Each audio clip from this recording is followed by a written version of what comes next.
உடஞ்சி போயிருக்கிற தகடை கைட்டிட்டேன். இப்போது இதோட நிலமை என்ன கண்டிஷனில் இருக்குது பாருங்கள். இந்த தகடை என்ன தான் நிமித்தினாலும் ஸ்ட்ரெயிட்டே வரமாட்டுது. அந்த அளவுக்கு ரொம்ப அடிபட்டு போச்சு. இந்த பூட்டை எப்படி சரி பண்ண போகிறோன்னு தெரில. இதை பார்த்தாலும் ரொம்ப எல்லாம் உடஞ்சி போய் கிடக்குது. சரி பார்ப்போம், நம்மளால் முடிஞ்ச வரைக்கும் இதை பெட்டராக செய்ய பார்ப்போம். ஏற்கனவே ஒரு ஸ்க்ரூ அதிலே உடச்சின்னு இருக்குது. பக்கம் பூரா நஞ்சு போச்சு. இதை எப்படி சரி பண்ண போகிறேன்? இதை பார்த்தீங்கன்னா இதை கம்ப்ளீட்டாக குத்தி எடுத்துகிட்டு வேறு பீஸ் போட்டேன். இதில் ஃப்ரெஷ்ஷாக தொலை அடிச்சிக்கலாம். ஆனால் இதில் இந்த ஓரம் மட்டும் கட் பண்ணிட்டு வேறு பீஸ் போட்டுடலாமா? அடித்து உடஞ்சிட்டு இருக்குது. வேறு புது பீஸ் போட்டுருச்சேன். இப்போ ஓரத்தில் என்ன உடச்சிக்கிட்டு இருந்ததெல்லாம் அந்த கட்டிங் மிஷினை போட்டு கட் பண்ணி எடுத்துட்டேன். இதை அப்படியே ஃப்ரெஷ்ஷாக வேறு ஒரு மர பீஸை போட்டு ஜாயின் பண்ணிக்க வேண்டியதான். இல்லைன்னா அது எப்படி முடிஞ்சாலும் அது எச்சி வந்து நல்லா இல்லைன்னா நல்லா இருக்காது. அதனால் கட்டிங் மிஷின் போட்டு எடுத்துட்டு வேறு ஃப்ரெஷ்ஷாக ஒரு பீஸை போட்டுருவோம். ஓரத்தை கட் பண்ணிட்டு புது பீஸ் ஒன்று போட்டான். இதை அப்படியே வந்து ஹோல்ஸ் போட்டு இடிச்சு விட வேண்டியதான்.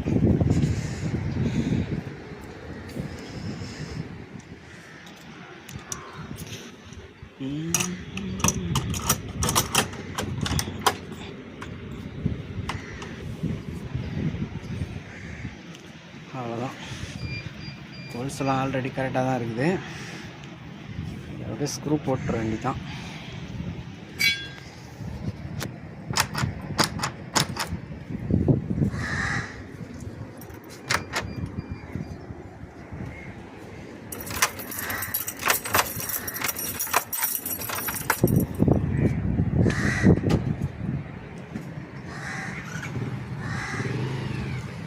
அவ்வளோதான். இப்போ இதில் காடி எடுத்து விட்டால் வேலை முடிஞ்சுது. வேலை ஒரு வழியாக முடிஞ்சுது.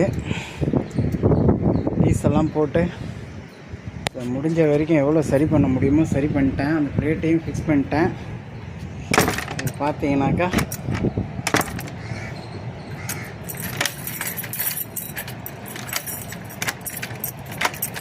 அவ்வளோதான். இதை பண்ண முடிஞ்சது.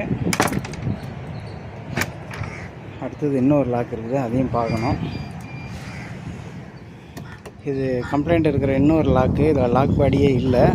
லாக் பாடி புதுசாக போடணும். பார்த்திங்கன்னா நல்லா தான் இருக்குது. இது வந்து சென்னையில் வாங்கினது. இது இந்த ஹேண்டில்லாம் பார்த்தீங்கன்னாக்கா பித்தளை. ஆனால் இதோடைய லிவர்லாம் வந்து நல்லா ஃபங்க்ஷன் ஆகிட்டு தான் இருக்குது. இருந்தாலும் புதுசு வாங்கிட்டு வந்துட்டாங்க. அதனால் நம்ம புதுசே போட்டுருவோம், பழசை கழிட்டுருவோம். பார்த்திங்கன்னா பழைய பாடி வேணாம், புது பாடியே வாங்கி வச்சுருக்காங்க. அதனால் இந்த பழசை நம்ம யூஸ் பண்ண போகிறதில்ல. இதை நம்ம ஓரம் வச்சுருவோம். பழைய கைப்பிடியும் யூஸ் பண்ண போகிறதில்ல. புது கைப்பிடி, புது செட்டு, பூட்டாகவே செட்டு வந்து புது பூட்டாகவே போட்டுக்கலாம்.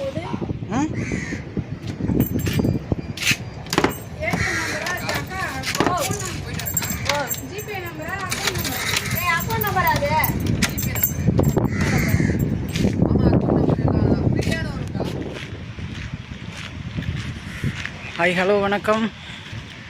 இங்கே வந்த வேலை முடிஞ்சிருச்சு. பூட்டு சரி பண்ணுறதுக்காக வந்தேன். அந்த வேலையெல்லாம் முடிச்சிட்டேன். இப்போ நம்ம வந்த இடத்துலேருந்து அப்படியே பக்கத்துலேயே பார்த்தீங்கன்னா பீச் ஒட்டிலே தான் வந்து நம்ம வேலை செஞ்ச இடம். இது வந்து ஒரு ரிசார்ட். இந்த ரிசார்ட்டோட ஒர்க்கெல்லாம் நாம் தான் பண்ணியிருந்தோம். அதில் வந்து ஒரு சின்ன ஆல்ட்ரேஷன் வேலைக்காக வந்திருந்தோம். பார்த்தீங்களா, அப்படியே பீச் பக்கத்துலேயே இந்த ப்ராப்பர்ட்டி. நாம் என்ன பண்ண போகிறோம், நாம் கேட்டை ஓப்பன் பண்ணோம். திறந்தாங்களா இல்லையான்னு தெரியல. அப்பா திறந்துச்சு. ஓகே, இதை நம்ம வந்து பூட்டிக்கலாம். நாம் அப்படியே பீச்சுக்கு போயிட்டு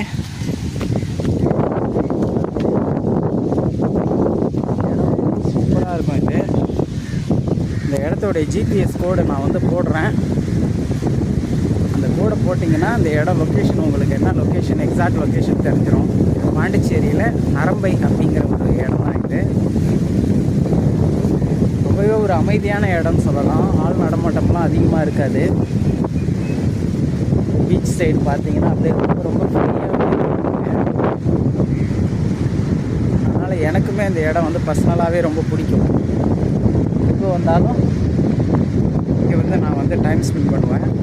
இங்கே வேலை நடக்கும் போதெல்லாம் வந்து லஞ்சுக்கு அப்புறம் இங்கே தான் வந்து உட்காந்துருக்கோம். நல்லாவே ஒரு ஃப்ரெஷ் ஏர் இது. கடற்கரை ஓரத்தில் ரொம்பவே நல்லா ஒரு காற்றடிச்சிக்கிட்டு இருக்குது. பார்த்தீங்கன்னா நாம் அப்படியே நெருங்கி வந்துட்டோம் கடற்கரை. அப்படியே ஜஸ்ட்டு ஒரு 100லேருந்து 200 அடி தான் இருக்கும். அந்த சைடில் இருந்து நாம் பீச்சுக்கு வந்துடலாம். அப்படியே கடற்கரைக்கே வந்துடலாம். எக்ஸலண்ட்டான ஒரு இடம்.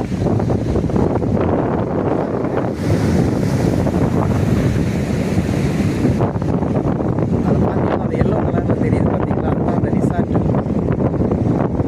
ஒரு ஒர்க் மெயின்டெனன்ஸ்க்காக வந்த நமக்கு இங்கே வர்றதுக்கான ஒரு வாய்ப்பு கிடைச்சிருக்கு. கடலில் கொஞ்சம் பேர் குளிச்சிக்கிட்டு இருக்காங்க அங்கே.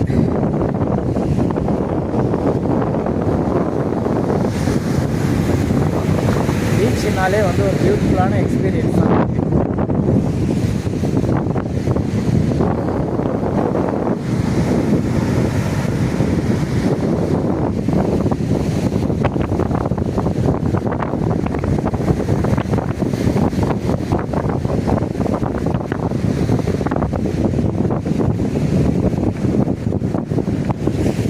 பார்த்தீங்கன்னா இப்போ இந்த மழை பெஞ்ச தண்ணிலாம், அந்த ஊருக்குள்ளே இருக்கிற தண்ணிலாம் வந்து இந்த பக்கம் வந்து கடலில் கலந்துக்கிட்டு இருக்குது. பெரிய அளவில் இல்லை, அதுக்கு முன்னாடி வந்து நல்லா வந்திருக்கும்.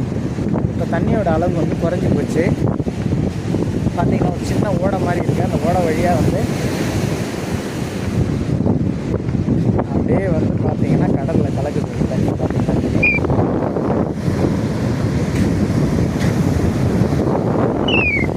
மணலெல்லாம் அப்படியே கட் பண்ணிட்டு போயிருப்பாங்க.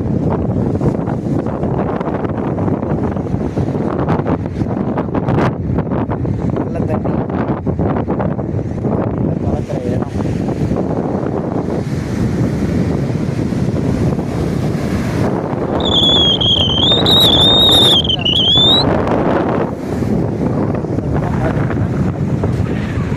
அப்படியே ஃப்ரீயாக இருக்குது பீச்.